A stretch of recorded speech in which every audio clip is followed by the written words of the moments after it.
नमस्कार दोस्तों, मैं शिल्पी आज अपनी पहली कक्षा में यानी कि फर्स्ट क्लास में मैं आपका स्वागत करती हूँ। अपना इंट्रो देने के साथ-साथ मैं इस क्लास का भी इंट्रो देना चाहूँगी कि ये जो आपके पीसीएस से संबंधित आर्ट एंड कल्चर को आज से शुरू किया जा रहा है, जिसमें आज हम पहली क्लास में देखेंगे जो इंडेक्स है उसको समझेंगे।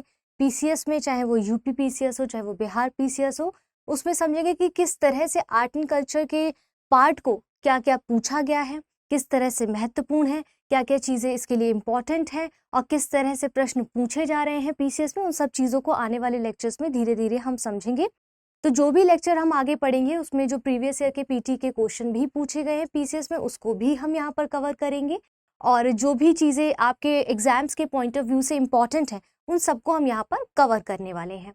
तो अगर आपने मेरा जैसे पीसीएस के लिए भी जो मैं पढ़ा रही हूँ आर्ट एंड कल्चर वो तो है ही एक चीज़, और यूपीएससी के लिए भी मैंने study IQ IAS Hindi channel पर मैंने उसमें आर्ट एंड कल्चर को प्रॉपर्ली पढ़ाया हुआ है। जो यूपीएससी के लिए तैयारी करना चाहते हैं उसको वहाँ से देख सकते हैं। यहाँ फिलहाल मैं पीसीएस को मद्देनजर रखते हुए छोटे छोटे फैक्ट्स को ध्यान में रखते हुए चीज़ों को कवर करूंगी आर्ट एंड कल्चर के अंतर्गत। तो आप एक्साइटेड हैं क्योंकि ये बहुत ही बड़ा पोर्शन है, भले ही छोटा है, बड़ा नहीं बोलूँगी, भले ही छोटा है लेकिन बड़े काम का है। कहते हैं ना कि छोटी छोटी चीज़ों से ही आपके अच्छे मार्क्स आप ला सकते हैं, छोटी छोटी चीज़ें ही आपके एड ऑन होती हैं पेपर में। तो आप इन चीज़ों को अगर मिस करेंगे तो कहीं ना कहीं आप अच्छी अपॉर्चुनिटीज से पीछे रह जाएंगे। तो कोई भी पोर्शन आपको छोड़ना नहीं है पीसीएस में, क्योंकि कभी भी कहीं से भी प्रश्न बन सकता है। उन सब चीज़ों को देखते हुए हम आगे बढ़ते हैं। तो फिलहाल आप जैसा कि स्क्रीन पर देख पा रहे हैं, कला, संस्कृति और सभ्यता की हम बात करेंगे। इसके बाद यहाँ पर देखते हैं कि देखिए सबसे पहले भारतीय वास्तुकला, मूर्तिकला, मृदवान। पहले वास्तुकला के आर्किटेक्चर क्या होता है, जिसमें बसना मतलब वास मतलब बसना, निवास करना, स्थान की बात करता है। वहीं हम देखते हैं मूर्तिकला कहीं ना कहीं हमारे प्राचीन सभ्यता को हमारे मदद करने में, उसको बताने में हमें काफ़ी मददगार होती है। मृदभांड जो मिट्टी से बने बर्तन हैं उनके बारे में। तो ये सब चीज़ें हम क्यों पढ़ रहे हैं आर्ट एंड कल्चर में? देखिए आर्ट एंड कल्चर में क्या है ना कहीं आप इतिहास पढ़ रहे हैं। इतिहास क्या है? वर्तमान के प्रकाश में अतीत का अध्ययन करना।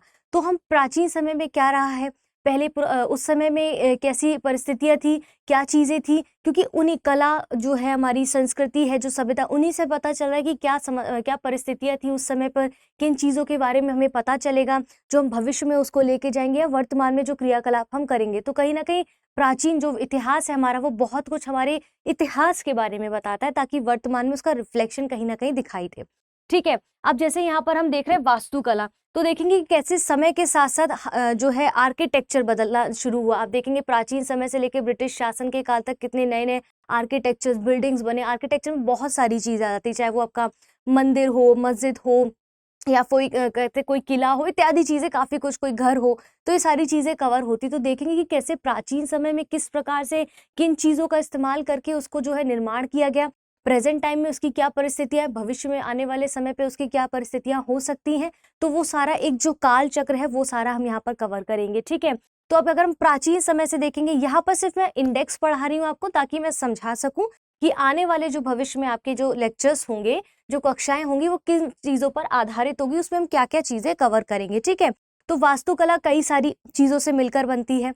ठीक है, आर्किटेक्चर में कितना कुछ गणित का अध्ययन भी किया जाता है उसमें, कि किस तरह से ज्यामितीय अध्ययन की बात, जैसे ताजमहल हो गया आपका, ठीक है, लाल किला हो गया, ये सब क्या आर्किटेक्चर के उदाहरण है फॉर एग्जाम्पल। ठीक है, मूर्तिकला में आप देखेंगे जैसे कांस्य की मूर्ति हमें हड़प्पा सभ्यता से मिली है। तो हम देखेंगे कि कैसे हड़प्पा सिंधु घाटी सभ्यता से लेकर प्राचीन समय से लेकर वर्तमान समय तक क्या क्या आर्किटेक्चर, अलग अलग राजाओं के, अलग अलग शासकों के समय पे क्या क्या उन्होंने निर्माण कराया, वो पद्धति कहाँ से उन्होंने अडॉप्ट की, क्या बाहरी पद्धति का कोई हमारी भारतीय पद्धति पर कोई असर या फिर मिश्रण देखने को मिलता है, तो वो सारी चीज़ों को हम कवर करेंगे। ठीक है, नगर नियोजन कैसा था, इसके अंतर्गत देखेंगे, परिचय समझेंगे, मूर्तिकला देखेंगे कि हड़प्पा सभ्यता के समय पे मूर्तिकला का किस तरह से निर्माण किया गया, किस प्रकार से क्या टेक्निक उन्होंने इस्तेमाल की होगी। सोचिए उस समय पे जब कोई टेक्नोलॉजी नहीं थी, ऐसा हमें लगता है। सोचिए आने वाली जनरेशन 20-25 साल, 50 साल बाद जो होंगे, उनको लगेगा कि हम कितने ओल्ड थे। वैसे जैसे आज हमें लग रहा है कि उस समय पे उन्होंने कैसी चीज़ें बनाई होंगी, कोई टेक्नोलॉजी नहीं थी, लेकिन हर समय की अपनी एक पद्धति होती है, उसके समक्ष ही वो, उसके साथ ही वो सारी क्रियाकलाप करते। तो उनकी एक बेहतर एक टेक्निक थी, जिसको आज भी कहीं ना कहीं हम नगर नियोजन जैसी जो प्रणाली है उसको हम अडॉप्ट करते हैं। हम फर्स्ट लेक्चर में उसको कवर करेंगे, समझेंगे। ठीक है, उस समय की जो मोहरें हैं, उस तरह से व्यापार होता था, मृदभांड, मिट्टी के बर्तन, मन के आभूषण, सिंधु घाटी सभ्यता के पतन। तो ये कहीं ना कहीं पहले चैप्टर में हम पढ़ेंगे कि सिंधु घाटी सभ्यता का परिचय पढ़ेंगे, क्या है, कैसे है, क्यों है, ठीक है। इसके बाद अंतर्गत हमने क्या-क्या चीज़ें हमें पता चली। देखिए, हमें इतिहास के बारे में कैसे पता चलेगा? पुरातात्विक साक्ष्यों के द्वारा पता चलेगा, ठीक है, साहित्य के द्वारा पता चलेगा, इत्यादि चीज़ों से पता चलता है। तो पुरातात्विक साक्ष्यों से हमें ये सब चीज़ें मिली हैं, जिसके आधार पे हमने असम्पशन्स लगाया कि उस समय की परिस्थितियाँ क्या थी, या उस समय पे क्रियाकलाप क्या होते थे, उस समय पे जीवन स्तर उनका कैसा था, सामाजिक स्थितियाँ कैसी थी, आर्थिक स्थितियाँ कैसी थी। तो ये सारी चीज़ों को हम आने वाले अपने फर्स्ट लेक्चर में कवर करेंगे। यहाँ पर उदाहरण के तौर पर आपको एक साउथ का ऐसे मंदिर का पिक्चर दिखा दिया गया। हालाँकि बहुत सारी चीज़ें, बहुत इंटरेस्टिंग पार्ट है आर्ट एंड कल्चर, अगर आप समझेंगे, इसको बोझिल मत समझिए। जब भी मैं आपको कोई लेक्चर पढ़ाऊँ, तुरंत जाके अपना नेट पर सर्च करिए, अच्छा इसके बारे में क्या है, या फिर इसकी पिक्चर सर्च करिए, क्योंकि आर्ट एंड कल्चर को जब आप पिक्चर्स के साथ, वीडियो के साथ समझेंगे ना, मैं वही पूरा प्रयास करूंगी कि उसी तरीके से आपको समझाऊं, क्योंकि मैं पहले भी इसी तरीके से आर्ट एंड कल्चर को कवर करती आई हूँ, ताकि वो इंटरेस्टिंग हो। क्योंकि कुछ बच्चे सोचते हैं ये क्या बोझिल है, मंदिर क्या है, ये क्या है, इसको बोझिल नहीं बनाना है। ये समझिए आपके इर्द गिर्द की चीजें हैं, आप जिस जी रहे हैं, आप जिसको देख रहे हैं, आपने जिसको सुना है अपने दादा दादी, नाना नानी से, उसके बारे में आप पढ़ रहे हैं, तो उसको और मोर इंटरेस्टिंग बना सकते हैं आप, ठीक है। इसके बाद यहाँ पर मौर्य कला। अब जब सिंधु घाटी सभ्यता, इन सब चीज़ों को हमने पढ़ा, कैसे पतन हुआ, सब चीज़ हुई, फिर जैसे जैसे समय पड़ेगा मौर्य आएंगे, मौर्योत्तर काल को पढ़ेंगे, तो उसके अंतर्गत क्या क्या स्तंभ बनवाए गए, मौर्य वास्तुकला को देखेंगे, उस समय का आर्किटेक्चर का कैसा था, कुछ भिन्न रहा होगा। जब पद्धतियां बदली, थोड़ा सा धर्म की कैटेगरीज में आप देखेंगे क्या क्या डिफरेंस देखने को मिलता है, शासकों का जो है नया आगमन होता है, उस हिसाब से उन्होंने अपने इच्छा अनुसार, अपने जो हम कह सकते हैं कि आर्थिक परिस्थितियों के अनुसार उन्होंने वहाँ पर आर्किटेक्चर करना शुरू किया। स्तंभ, और सारनाथ के अशोक का स्तंभ, स्तूप बहुत बड़ा रोल प्ले करता है। स्तूप में हम पढ़ेंगे, जैसे आपने वो सुना होगा, जैसे कि सांची का स्तूप सुना होगा, तो उसके कैसे प्रकार होते हैं, स्तूप क्या होता है, चैत्य क्या होते हैं, गुफाओं में अजंता की गुफा, एलोरा की गुफा, एलिफेंटा की गुफा, इतनी सारी गुफाएं हैं ना, इसको हम यहाँ पर सबको कवर करेंगे, लाइन बाय लाइन कवर करते चलेंगे, ठीक है। इसके बाद हम मौर्योत्तर काल में, फिर इसमें मूर्ति कला, वही मृण मूर्तियां क्या थी, मूर्ति कला के मन के मृदवान, वही सब चीजें, बस इनका स्वरूप बदल जाएगा कि उस समय के टाइम पे ऐसी चीजें देखने को मिलती थी, अब इस टाइम पे जब शासक आए, इस टाइम पे उन्होंने किस तरह से इनका स्वरूप बदलना शुरू किया, इसके मायने बदल गए, उसका जैसे एक जो है तथ्य बदल गया। इसके बाद मौर्योत्तर काल में जैसे गुफा हमने बताया कि कई सारी गुफाओं को हम यहाँ कवर करेंगे, स्तूप में भी कई सारे स्तूप हैं, ठीक है, अमरावती स्तूप इत्यादि, हम उनको भी कवर करेंगे सारी चीज, सांची का स्तूप, भरत स्तूप, अमरावती। मूर्ति कला में कई प्रकार की भिन्न भिन्न मूर्तियां आपको दिखाई देंगी, गांधार कला, ये मथुरा कला, अमरावती, ये कला जो है, इसमें क्या डिफरेंस हमें देखने को मिलता है, किस प्रकार की कला है, ये किस कला की बात करते हैं, देखेंगे किस कला पे कोई भारी, देखिए ऐसा तो नहीं है जब सारी चीजें साथ में चल रही, तो ऐसा तो नहीं आर्ट एंड कल्चर जो एक है वो अलग समय से चल रही होंगी, चीजें अलग समय पर चल रही होंगी, नहीं, सब चीज साथ में ही चल रही है।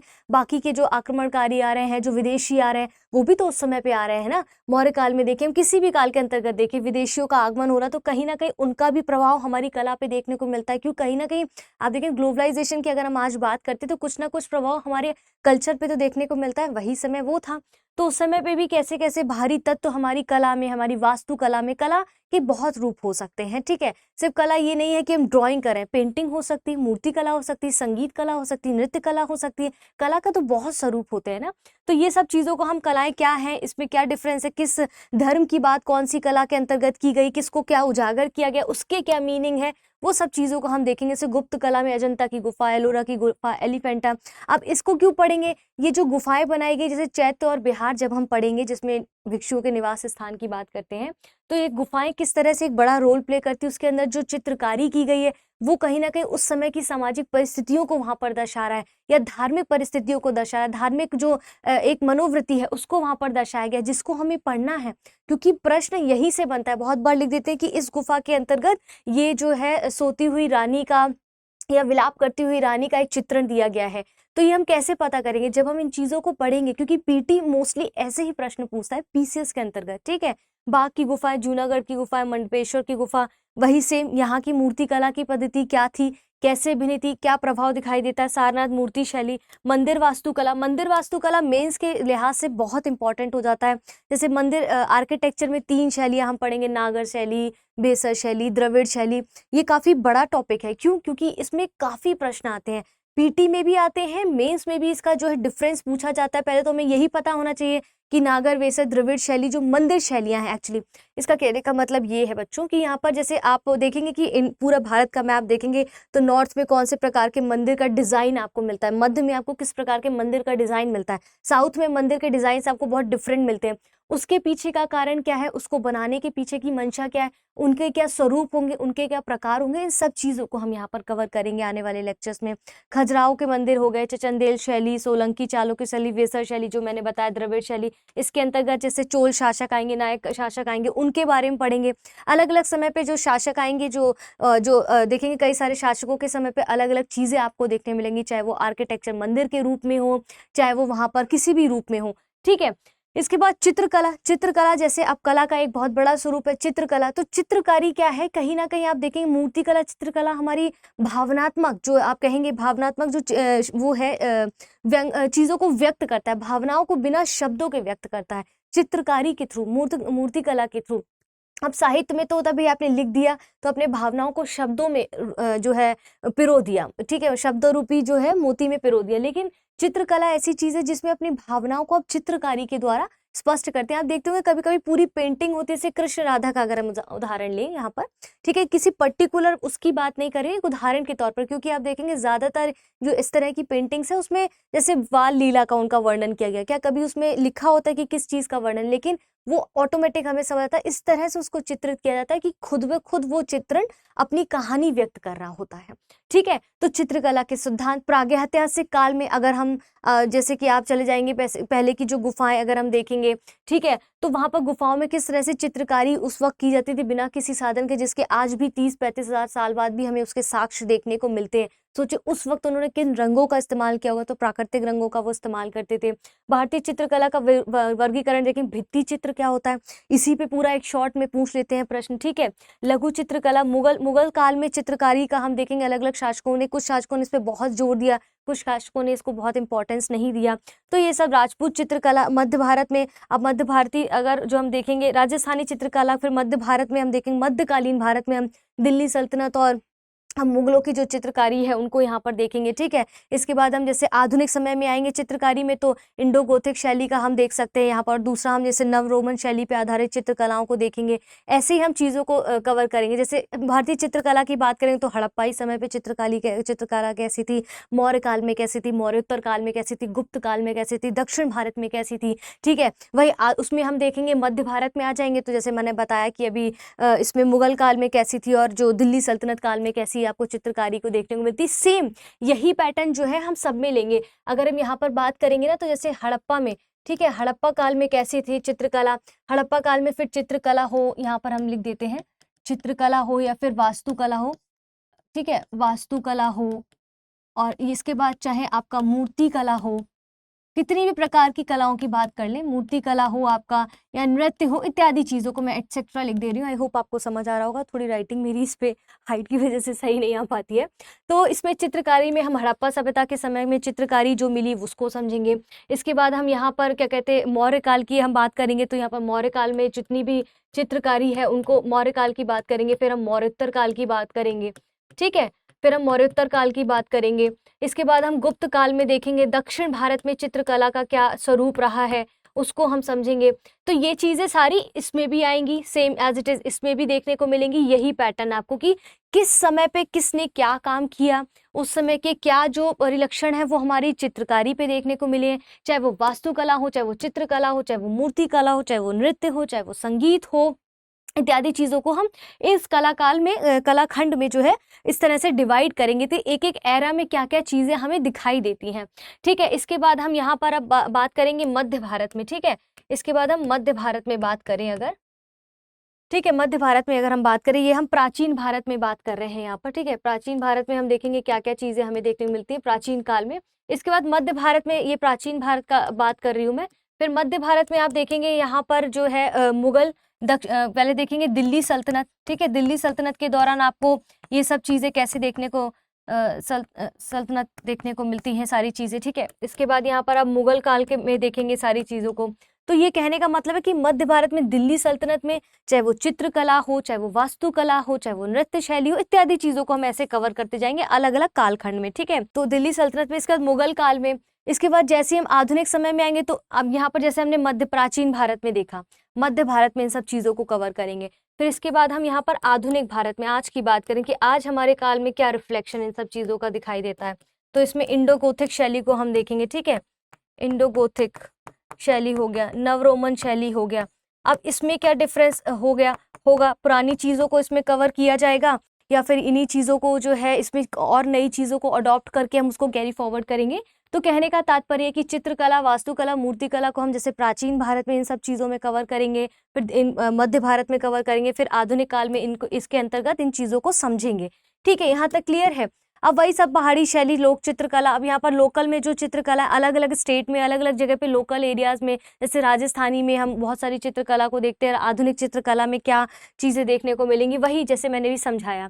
ठीक है, हस्तशिल्प, हथकरघा का अगर हम उपयोग देखेंगे आज के समय पे काफ़ी कुछ इसका ट्रेंड बढ़ रहा है। ठीक है, और एक अलग इम्पॉर्टेंस है इसका, इसके लिए यूनेस्को में भी कुछ चीज़ों को काफ़ी संरक्षण दिया गया है, इसको भी हम पढ़ेंगे आगे। तो कपड़े पे हस्तशिल्प, हाथी दांत की शिल्पकला, टेराकोटा शिल्प, मिट्टी के बर्तनों पर काम, जैसे हड़प्पा सभ्यता में हम देखेंगे मिट्टी के बर्तनों पर किस तरह से काम किया गया है।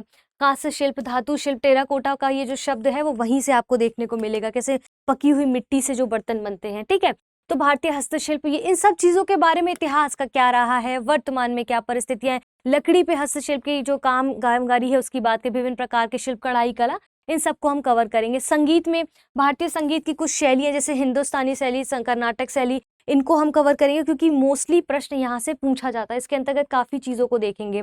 इसके बाद लोकल जो आपका फोक जो म्यूज़िक है, जैसे छोटे छोटे एरियाज़ में या जनजातियों के जो आप म्यूज़िक समझेंगे उनके बारे में पढ़ेंगे, क्योंकि काफ़ी ट्रेंडी भी है और गवर्नमेंट का जो पूरा फोकस है वो जनजातियों पर भी विशेषता पाया गया है। तो उनसे संबंधित देखिए, कोई भी सब्जेक्ट अगर आप पढ़ रहे हैं तो करंट में क्या मुद्दा चल रहा है उसको कहीं ना कहीं लिंक करके पढ़िए। फॉर एग्जाम्पल जैसे कि मोदी जी, माफ़ी चाहती हूँ, जैसे जो हमारे प्रधानमंत्री हैं वो कहीं गए हैं अगर, तो उनको क्या गिफ्ट मिला है, उसमें गिफ्ट में क्या क्या चीज़ें, उन्होंने किसी को जो गिफ्ट दिया है वो क्या चीज़ें हैं, उनको हम वहाँ पर समझने का प्रयास करेंगे, उसके पीछे का उद्देश्य क्या है। क्योंकि कोई भी किसी को अगर इस तरह से बड़े लेवल पर, विश्व स्तर पर जो है कोई किसी को गिफ्ट कर रहा है, कोई किसी चीज़ को जो है गिफ्ट दे रहा है, उसके पीछे उसके कुछ ना कुछ मीनिंग्स होंगे।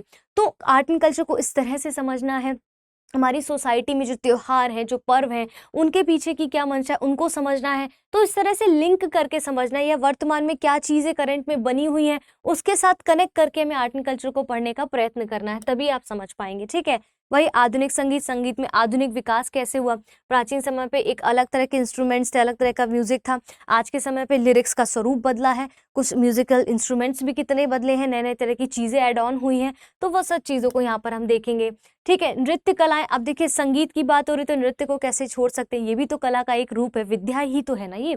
तो परिचय में पढ़ेंगे कैसे शास्त्रों में इसका वर्णन किया गया है, आज वर्तमान समय में इसकी क्या परिस्थितियां, हड़प्पा सभ्यता में क्या नृत्य के कोई साक्ष्य पाए गए हैं, तो वो सब चीज़ साक्ष्य पाए गए या किसके द्वारा उसका वर्णन किया गया है। ठीक है, शास्त्रीय नृत्य में जैसे हम यहाँ पर देखें भरतनाट्यम, कथकली, कुचिपुड़ी, मोहिनीअट्टम, ओडिसी, कथक, ये आपकी सारी चीज़ें इसमें कवर हो जाएंगी। ठीक है, फिर लोग फोक डांस भी देखेंगे, फोक डांस में तो बहुत सारे आ जाएंगे, सारे आप देखेंगे फोक डांस में भी है, काफ़ी चीज़ें कवर होंगी। तो लोकल एरिया जैसे कि कालबेलिया डांस जैसे राजस्थान का है, या गरबा डांस देख लेते हैं पंजाब में हम, या फिर इस तरह से भांगड़ा देख लेते हैं। ठीक है, तो वो गरबा गुजरात में है वो। इसके बाद ये छऊ नृत्य हो गया, रऊफ हो गया, छाम नृत्य हो गया, इन सबको हम पिक्चर्स के साथ कवर करेंगे, इनके स्पेसिफिकेशंस को जो हम जानेंगे, ताकि कोई भी स्टेट का बच्चा अगर इस वीडियो को देख रहा है तो वो क्वेश्चंस करने में असमर्थ महसूस ना करे खुद को। ठीक है, तो वो सारी चीज़ें हम यहाँ पर आने वाले लेक्चर्स में कंप्लीट करेंगे। सेम एज इट इज कई सारे नृत्य हैं, उन सबको हम यहाँ पर देखेंगे। भारतीय नाट्य कला की बात करें तो आप देखेंगे नृत्य और संगीत के बाद एक बड़ा रोल प्ले इसमें होता है।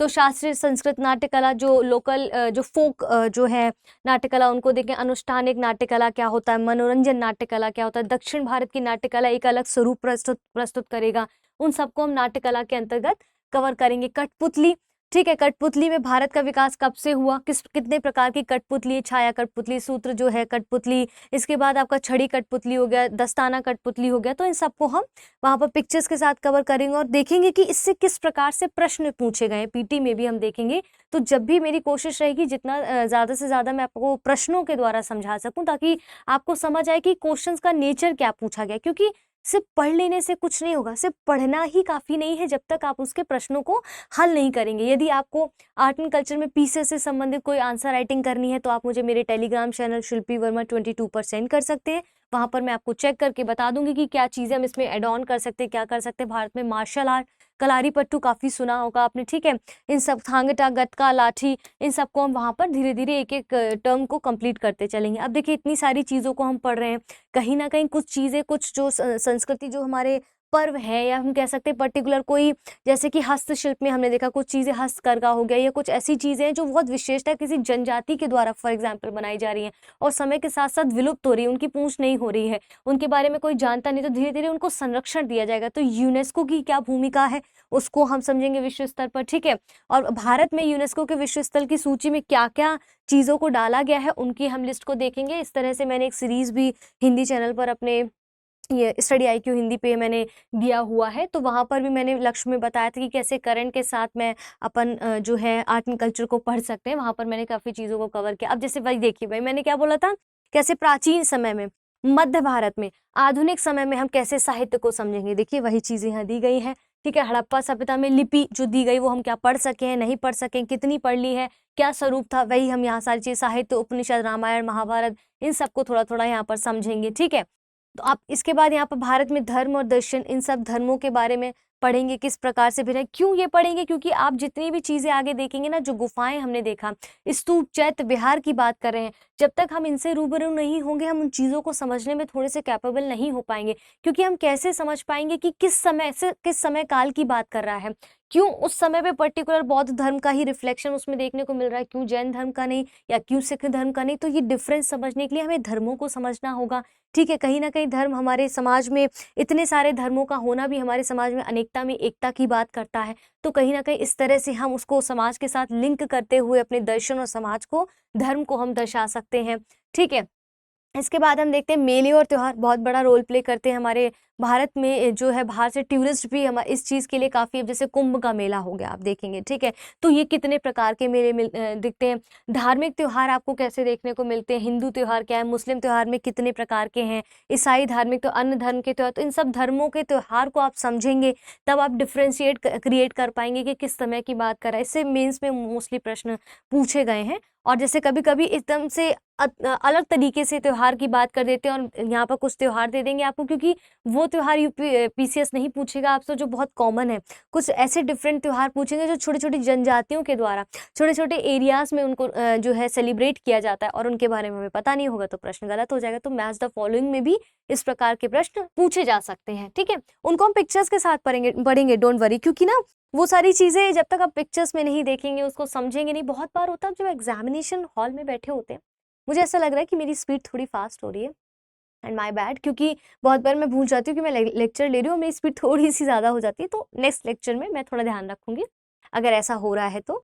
और जैसे मैं क्या बता रही थी कि इस तरह से जो छोटे छोटे फेस्टिवल जो हमारे मनाए जाते हैं, किस तरह से उनको पिक्चर्स के साथ जब हम देखते हैं ना, जब, हाँ मैं ये बोल रही थी जैसे एग्जामिनेशन हॉल में हम बैठते हैं, तो मैंने जो ऑब्जर्व किया है खुद के साथ भी, मैंने जो एनालाइज किया है कि जब मैं बैठते हैं पेपर में तो देखा है कि हम बहुत बार प्रश्न भूल जाते हैं उसका आंसर, लेकिन ना हमारे दिमाग में पिक्चर रहती है, तो उन पिक्चर्स के थ्रू भी हम कई बार आंसर जो है करेक्ट कर सकते हैं। तो पिक्चर्स के साथ अगर जहाँ तक मोस्ट प्रॉब्ली पॉसिबल हो उनको देखने का प्रयत्न करिए। पिक्चर्स या मूवी की बात नहीं हो रही, मैं इस तरह के पिक्चर्स की बात कर रही हूँ। तो उससे समझ आएगा किस प्रकार का त्योहार है, किस प्रकार के व्यक्ति की बात कर, किस प्रकार के एरा की बात कर रहा है। अच्छा, तो उस समय की बड़ी हमें चीज़ें नहीं पता, लेकिन फेस याद आता है तो आसपास इर्द गिर्द चीज़ें हमें याद आती हैं, तो उसमें काफ़ी मददगार साबित होती हैं आपको, ठीक है। जो पुरस्कार सम्मान है उनके बारे में डिटेल्स में पढ़ेंगे, कब किसको क्या दिया गया, इसको करंट से जोड़ते हुए भी हमें यहाँ पढ़ना होगा। और जब मैं लेक्चर पढ़ा दूंगी तो आपको अपडेट करते रहना है आने वाले समय पे, ये नहीं कि यही रिवाइज करें। हाँ, बेसिक उसका यहाँ समझ लेंगे, फिर इसके बाद अपडेशन उसका बहुत ज़रूरी होगा, वो आपको स्वयं से आने वाले समय पे मेरी जब वीडियो खत्म हो जाएंगी लेक्चर्स को लेकर, तब आपको हो सकता है जब आप इसको देख रहे हो तब अपडेट की जरूरत पड़े, तो ये भी चीज़ों का ध्यान रखना, ठीक है। भारत के जो संस्कृत संस्थान है, पुरातत्व सर्वेक्षण की जो हम बात करें, इतिहास में एक बहुत बड़ा इतिहास जानने का एक जो बड़ा रोल प्ले करते पुरातत्व सर्वेक्षण के द्वारा पता चलता है हमें, ठीक है। ये सारी चीज़ों कला इसमें कला केंद्र हो गया, संगीत नाटक अकादमी हो गया, ललित कला अकादमी हो गया, भारतीय पांडुलिपि मिशन हो गया, इन सब का क्या एक रोल है, क्या ये क्या इंस्टीट्यूशन हमारे इसमें क्या रोल अदा करते हैं, उन सब चीज़ों को हम डिटेल्स में समझेंगे। ठीक है, भक्ति और सूफी आंदोलन में क्या विशेषता है, उनका उद्देश्य क्या है, चिश्ती सिलसिला क्या है, सुहरावर्दी सिलसिला क्या है, नक्शबंदी आप सिलसिला देखेंगे, ये सब विशेषताओं को समझेंगे, इसके बारे में क्या है, किस प्रकार से इससे मेंस और पीटी में प्रश्न पूछा गया, उन सब चीज़ों को हम आने वाले अपनी वीडियोस में उसको कवर करेंगे। ठीक है, जो भी मूवमेंट्स हुए उनकी उत्पत्ति के कारण क्या थे, विशेषता क्या थी, उनका उद्देश्य क्या था। आने वाले समय पे जैसे जैसे हम देखते हैं कि वर्तमान में हम आते हैं तो साइंस एंड टेक एक बहुत बड़ा रोल प्ले करता है। वो किसी पर्टिकुलर सेक्टर से हम उसको नहीं कनेक्ट कर सकते, हर सेक्टर से कनेक्टेड है। ठीक है, चाहे वो रिलीजन हो, चाहे वो आपका डांस फॉर्म हो, या फिर आपका कोई अगर अंतरिक्ष की बात करें फॉर एग्जाम्पल वो हो, चाहे साइंस हो, चाहे कुछ भी आप देखेंगे ना, साइंस एंड टेक को आप किसी एक विषय से जोड़कर नहीं पढ़ सकते। तो यहाँ पर किस में ज्योतिष और खगोल विद्या का क्या रोल है, चिकित्सा विद्या शास्त्र का क्या रोल है।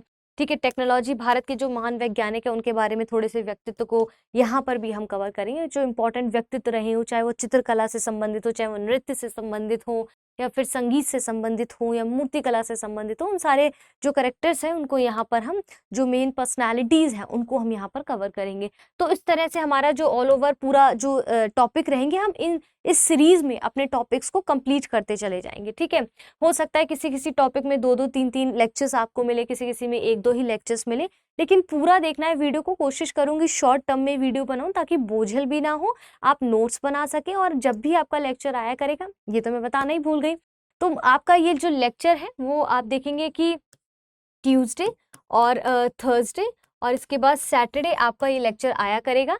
ठीक है, और बाकी एक बार मैं इसमें 2-3 आपको शॉर्ट्स भी दे दूंगी ताकि आपको टाइमिंग्स का पता चल जाए। ठीक है, तो टाइमिंग्स का भी आपको मैं बता दूंगी इसमें। तो इस तरह से आपको ट्यूसडे, थर्सडे और सैटरडे जो है मेरे लेक्चर्स मिला करेंगे इसके, तो आप ज़रूर देखें जाके वहाँ पर। और कोई भी क्वेरी होती है तो आप मुझे मेरे टेलीग्राम चैनल, ठीक है, शिल्पी वर्मा, तो देखिए शिल्पी वर्मा 22 जो है मेरा टेलीग्राम चैनल है, इस पर जाके आपको सारे पीडीएफ मिल जाएंगे। कोई क्वेरी होगी आपके इस लेक्चर से संबंधित वो भी मैं आपको बता दूंगी। बाकी बीच बीच में मैं आपको और चीज़ें अपडेट करती रहा करूंगी लेक्चर के साथ प्रॉपर, जहाँ पर हम शुरू करेंगे अपने टॉपिक को, जहाँ पर हम हड़प्पा कालीन सभ्यता से समझने का प्रयास करेंगे। तो ध्यान रखिएगा, ट्यूसडे, थर्सडे और सैटरडे आपको लेक्चर मिलेगा। टाइमिंग्स मैं बहुत जल्द आपको अपडेट कर दूंगी। ठीक है, और कोई भी क्वेरी हो तो आप मुझे टेलीग्राम पर पूछ सकते हैं। फिलहाल अपना ध्यान रखिए, अपनों का ध्यान रखें। जल्द हम एक और नए टॉपिक के साथ मिलते हैं, तब तक के लिए सब देख लीजिए, रिवाइज कर लीजिए। कुछ प्रश्न हो तो आप मुझसे डायरेक्ट वहां पर पूछ सकते हैं। धन्यवाद।